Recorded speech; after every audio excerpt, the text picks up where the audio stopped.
నమస్తే. ఈరోజు స్టూడియోలో మనతో పాటు ప్రముఖ వేదిక్ ఆస్ట్రాలజర్ గోనుగొండల సురేష్ బాబు గారు ఉన్నారు. జూలై మాసంలో కర్కాటక రాశి వారి పరిస్థితి ఏ విధంగా ఉండబోతుంది, ఎలాంటి జాగ్రత్తలు తీసుకోవాలి, గురుగారిని అడిగి తెలుసుకుందాం. నమస్కారం గురుగారు. మణికంఠ గారు నమస్కారం అండి. గురుగారు, కర్కాటక రాశి వారి పరిస్థితి ఏంటి? ఆషాఢ మాసం, జూలై మాసం ప్రత్యేకంగా వీళ్ళు ఎలాంటి జాగ్రత్తలు తీసుకోవాలి, ఎలాంటి టఫ్ టైమ్స్ వీళ్ళు ఫేస్ చేయబోతున్నారు, ఓవరాల్గా ఎలా ఉండబోతుంది, ఓవరాల్గా ఆర్థికంగా, ఆరోగ్యంగా, అన్ని విధాలుగా?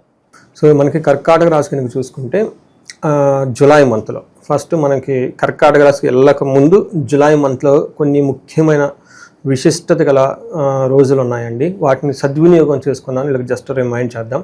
ఒకటి మనకి ఆషాఢ నవరాత్రులు జరుగుతూ ఉన్నాయండి. 26వ తారీఖు జూనే స్టార్ట్ అవుతున్నాయండి.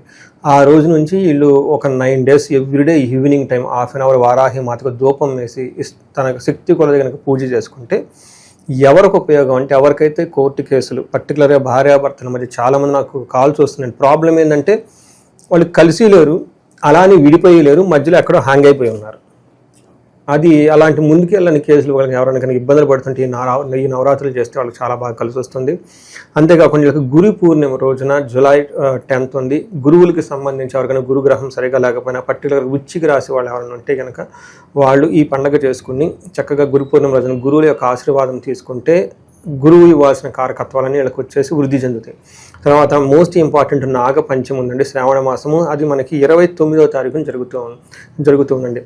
ఈ రోజున ఎవరికైనా పిల్లలు కావాలనుకున్నా, వచ్చేసి గర్భస్రావం అయి మనకి గర్భం నిలబడకుండా ఉన్నా, పిల్లలు కావాలనుకున్నా, లేదంటే కాలసర్పదోషం ఉన్నా, తర్వాత సర్పదోషం ఉన్నా, ఎలాంటి దోషాలు ఉన్నా కానీ ఆ రోజు గనక నాగుల రోజున కొంచెం దీక్షగా పూజ గనక చేసుకుంటే నాగదేవతకి ఆ ప్రాబ్లమ్స్ అన్నీ పోయేసి జీవితం ఉన్నతంగా ఉంటుందండి. ఈ జూలై మంత్ ఆధ్యాత్మికంగా గడపాలనుకునే వాళ్ళకి చాలా మంచి మాసం మనం అనుకోవాలి. సో ఇందులో మీరు అడిగిన విధంగా కర్కాటక రాశి వరకు చూసుకుంటే వీళ్ళకి కొంచెం ఛాలెంజింగ్గా ఉండే మంత్ అని మనం చెప్పుకోవాలి. కొంతమందికి జాబులు పోతున్నాయి అని చెప్పేసి ఫోన్లు చేస్తూ ఉన్నారు.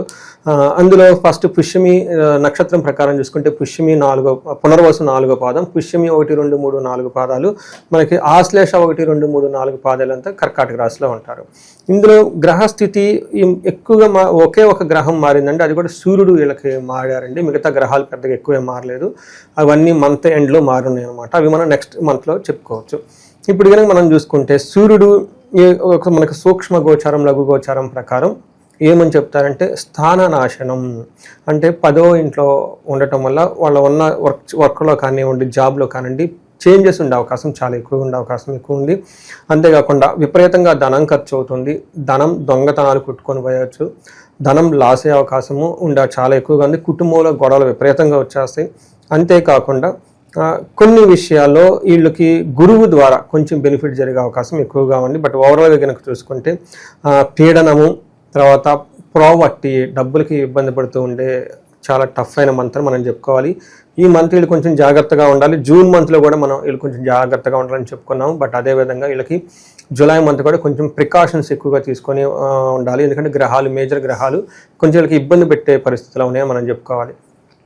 సన్ను వీళ్ళకి ఫస్ట్ హౌస్లో ఉండటంతో రజతమూర్తిగా ఎంటర్ అవుతూ ఉన్నారు.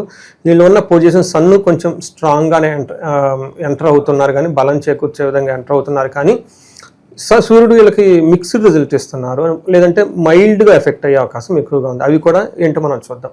అవి మనకి ఏం చెప్తారంటే దేహార్తి, మనకి సంస్కృతంలో మహర్షులు ఏం చెప్తారంటే దేహార్తి, నిస్సత్వం, సంతాపకాలతిక్రమణ భోజనం, బంధుమిత్ర సుహృద్వేష, చంద్రరాశి గతో రవి అని మనకి సంస్కృతంలో మహర్షులు చెప్తారు. దీని ప్రకారం ఏంటంటే శరీరం నందు బాధ ఉంటుంది, మనసులో సంకోచం ఉంటుంది, అకాల భోజనము, మిత్రులతోటి బంధువులతోటి వీళ్ళే గొడవ పడతారు అనవసరంగా. వెళ్ళి వాళ్ళ మనాన్ని వాళ్ళు బాగానే ఉంటారు, వీళ్ళే పోయేసి ఏదో గొడవ పెట్టుకొని వస్తూ ఉంటారు. ట్రావెల్స్ చేసేవాళ్ళు చాలా యాక్సిడెంట్లు అయ్యే అవకాశం ఎక్కువగా ఉంటుంది. కొంచెం జాగ్రత్తగా ఉండటం ఎంతైనా అవసరం. వీళ్ళకి సెకండ్ హౌస్లో ఏమైందంటే అండి కుజుడితో పాటు కేతు ఉన్నారండి. ఈ రెండు మంచి గ్రహాలు కాదండి. ఇది కుటుంబానికి సంబంధించిన ప్లేస్లో ఉండటంతో కుటుంబంతో గొడవలు, ధనానికి విపరీతంగా ఇబ్బందులు పడే అవకాశం చాలా ఎక్కువగా ఉంటుంది. రెస్ట్లెస్గా ఎక్కువ ఉంటారండి ఈ రాశి వాళ్ళు. పర్టికులర్ ఓవరాల్గా మనం చూసుకుంటే ఒక డైరెక్షన్లెస్గా ఉండే అవకాశం ఎక్కువగా ఉంది. మనకి మహర్షులు ఏం చెప్తారంటే అసత్వం సతతం క్లేశ సర్వకార్య వినాశనం, సదా దుర్జన సంపర్క భీతి ధనకే కుజ అని మనకు చెప్తూ ఉంటారు. అంటే ఈ టైంలో అసత్వం, ఒంట్లో బలం తగ్గిపోవటం, సతతం క్లేశ, ఎప్పుడు ఏదో రెస్ట్లెస్గా ఫీల్ అవ్వటము, సర్వకార్య వినాశనం. ఏదైనా కనుక పని చేస్తే ఆ పనిలో వీళ్ళకి విజయం రాక మనకి చాలా ఇబ్బందులతో పడే ఉండే సిచ్యువేషన్ వీళ్ళకి ఎక్కువగా ఉంది. సదా దుర్జన సేవ అంటే వీళ్ళకి బ్యాడ్ కంపెనీని పెట్టుకొని ఉండటం, చేయకూడని పనులన్నీ చేసుకుంటాం, టైం అంతా వెయిట్ చేసుకునే అవకాశం ఎక్కువగా ఉంటుంది. చేసి మళ్ళీ భీతిగా భయంగా ఉంటూ ఉంటారు. ఇది వీళ్ళకి కుజుడుకి ప్లస్ కుజుడితో పాటు కేతు కలిసి ఉండటము, ఫస్ట్ హౌస్లో సూర్యుడు కలిసి ఉండటం కొంచెం ఇబ్బందికరమైన పరిస్థితులు ఎక్కువగా ఉన్నాయి. కొంచెం జాగ్రత్తగా ఉండాలి. దీనితో పాటు 10th హౌస్లో శుక్రుడు ఉండటంతో అగైన్ ఇది మంచి పొజిషన్ కాదని మనం తెలుసుకోవాలి.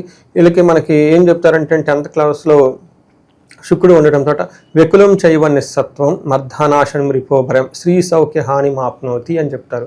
అంటే వీళ్ళకి ఏమని జరుగుతుందంటేనండి, ఎప్పుడు ధనం కోల్పోవటము, తర్వాత ఇంట్లో లేడీస్ అయితేనేమో జెంట్స్ అయితే లేడీస్ ద్వారా కొంచెం ఇబ్బందులు పడే అవకాశం, సిచ్యువేషన్స్ అన్నీ ఉండే అవకాశం ఎక్కువగా ఉంటుంది. భార్యాభర్తల మధ్య గొడవలు కూడా అయ్యే అవకాశం చాలా ఎక్కువగా ఉంది ఈ రాశి వాళ్ళకి. బట్ ఒక్క విషయం, మంచి విషయం ఏంటంటే వీళ్ళకి ఎడ్యుకేషన్ పరంగా లేదంటే కొత్త వెహికల్ ఏదైనా కొనుక్కునే వాళ్ళకి చాలా పాజిటివ్గా అనుకూలంగా ఉండే అవకాశం ఎక్కువగా ఉంది. ఇది మనకి రాశి యొక్క స్థితిని బట్టి మనం చెప్పుకోవాలి. అలా గురుగారు, ఈ రాశిలో ఏ నక్షత్రాల వాళ్ళు ఉంటారు, పర్టికులర్గా వాళ్ళకి ఎలాంటి ఫలితాలు ఉండబోతాయి?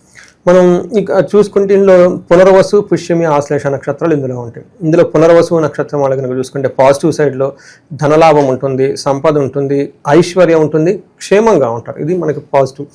నెగిటివ్ సైడ్లో ఏమవుతుందంటే నాశనము, కలహము అని మనకు చెప్తూ ఉంటారు. అంటే వీళ్ళకి ఏదో ఒక పని చేసేది ఉంటే ఆ పని వీళ్ళకి అండి రాక అది కోల్పోయే అవకాశం ఎక్కువగా ఉంటుంది. గొడవలు కూడా అయ్యే అవకాశం ఎక్కువగా ఉంటుంది. పుష్యమి నక్షత్రం వాళ్ళకి మనం చూసుకుంటే వీళ్ళకి పాజిటివ్ సైడ్లో ఐశ్వర్యవంతంగా ఉంటుంది, సంపదలు ఉంటారు, ఈ మాసం అంతా క్షేమంగా ఉంటారు.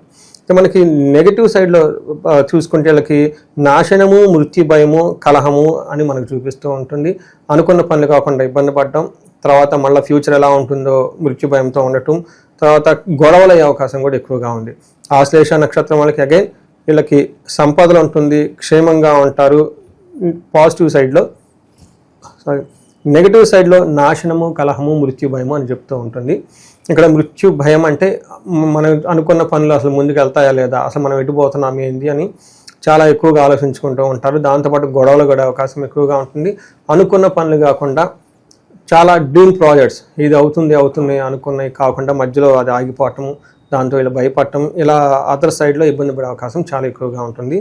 ఇవి కాకుండా వీళ్ళకి పుష్యమి, పునర్వసు, ఆశ్లేష నక్షత్రం వాళ్ళకి కొంచెం లత్త అనేది ఎక్కువగా ఉంటుంది. వీళ్ళకి కొంచెం జాగ్రత్తగా ఉండాలి. ఎందుకంటే సూర్యుడు గమనం ఈ నక్షత్రం మీద నడుస్తూ ఉంది కాబట్టి ఎవరైనా హార్ట్ పేషెంట్స్ ఉంటే కొంచెం మార్నింగ్ లేగటం, యోగా చేసుకోవటం, తర్వాత వాకింగ్ చేసుకోవటం, తర్వాత ఫుడ్ విషయంలో కొంచెం జాగ్రత్తగా ఉండాలి.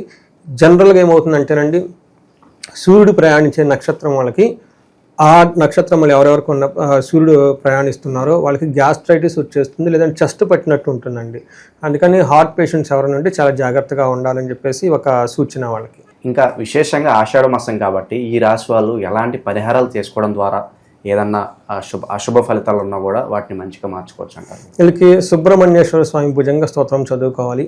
తర్వాత వారాహి నవరాత్రులు ఖచ్చితంగా జరుపుకోవడం చాలా బాగుంటుంది. ఇవి కాకుండా ఎవరైనా ఆషాఢ మాసం కాబట్టి అమ్మవారికి సంబంధించిన దేవస్థానాలు విజిట్ చేస్తే చాలా బాగుంటుంది. శ్రీశైలం కానివ్వండి, లేదంటే విజయవాడ కనకదుర్గ అమ్మవారిని కానీ.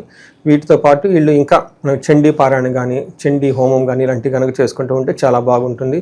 వీటితో పాటు మనకి ఆశ్లేష నక్షత్రం, ఇది సర్ప నక్షత్రం కాబట్టి ఈ నక్షత్రం వాళ్ళకి ఇది సర్ప నక్షత్రం, ఆశ్లేష నక్షత్రం వాళ్ళకి ఫేవరెట్ ఫెస్టివల్ నాగపంచమి వస్తుంది కాబట్టి ఖచ్చితంగా అందరూ ఈ నక్షత్రం వాళ్ళు చేసుకుంటే సర్ప దోషం ఏమైనా ఉన్నా కానీ పోతుందండి. వీళ్ళకి చాలా బాగుంటుంది. సో వీటితో పాటు ధనానికి ఎవరైనా కనుక భయపడుతూ అంటే ఇబ్బంది పడుతూ ఉంటే కుబేరు పాశుపత అభిషేకం, వీళ్ళకి మృత్యు భయం అని చూపిస్తూ ఉందండి, నాశనం అని చూపిస్తూ ఉంది. వీటికి ముందు ప్రికాషనరీగా మనము వాళ్ళకి మన్యు పాశుపత అభిషేకం చేయించుకున్నా కానివ్వండి, లేదంటే వీటితో పాటు సుదర్శన హోమం అని ఉంటుందండి. ఇది కూడా చాలా పవర్ఫుల్గా ఉంటుంది. ఉగ్రరూపమైన నరసింహస్వామికి సంబంధించిన మూల మంత్రంతో ఇది సుదర్శన పూజ జరుపుకున్నా కానీ, సుదర్శన హోమం జరుపుకున్నా కానీ చాలా బాగుంటుంది. సో ఈ ప్రకారం ఇవన్నీ చేసుకుంటే చాలా బాగుంటుందండి. ఓవరాల్గా ఈ రాశి వాళ్ళందరికీ కూడా జూలై మాసం ఏ విధంగా ఉండబోతుంది, ఎలాంటి జాగ్రత్తలు తీసుకోవాలి, మీ మాటలో చాలా బాగా వివరించారు. ధన్యవాదాలు. ధన్యవాదాలు.